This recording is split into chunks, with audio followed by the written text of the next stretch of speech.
Diana Johnson back with another edition of Menopausal Mornings.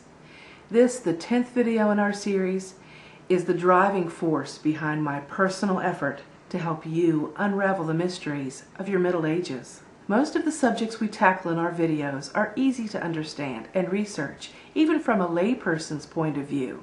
But today's subject is elusive among the myriad of information out there on menopause. This week, we begin to study the phenomenon known as extreme human overload, or EHO to be brief. And because EHO is complicated to explain, we begin first with a short quiz.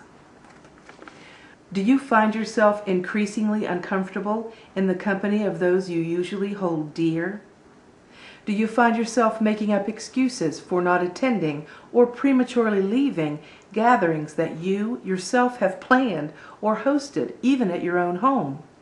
Do you fantasize about faking your own death and assuming a completely different identity in a land far from anyone you've ever known? If you answered yes to 2 or more of these questions, you may have the extreme human overload.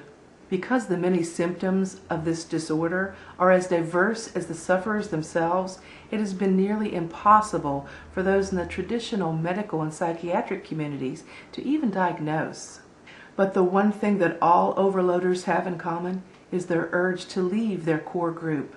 This is real, people. You find that the little things that you've been able to overlook about everyone you love are now impossible to endure. Every little quirk or irritating mannerism or political slant or self-absorbed behavior now become intolerable.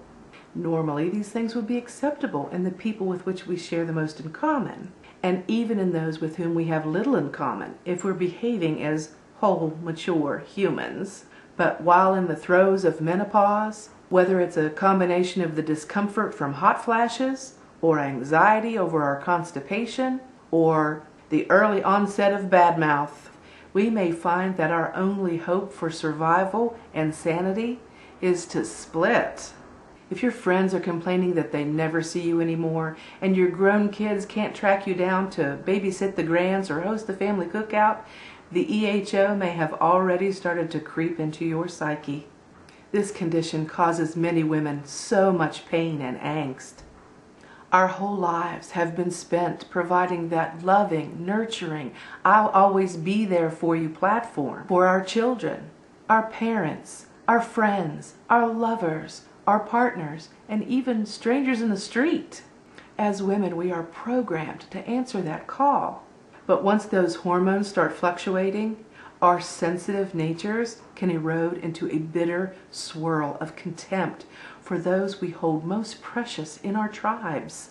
And ducking out of the group activity is only one telltale sign of extreme human overload. Many of the girls in my group take practice runs by going on extended trips with the few friends or family members that they can still stand. How many of you have flown off to Jamaica, the Virgin Islands, Las Vegas, Hawaii, to celebrate the 40th, 50th, or 60th milestone birthday? All practice runs. Yes, most of the time we come back. We come back depressed and exhausted, and we pass it off by saying it was just so beautiful there, or it's so hard to come back to the grind after being on vacation. But at the heart of that depression is the regret that we didn't take advantage of that trip to pretend that we drown on the sightseeing boat, swim to the other side of the island, dye our hair, change our name to Gabodanza, and open a beachside stand selling flip-flops and cigarettes.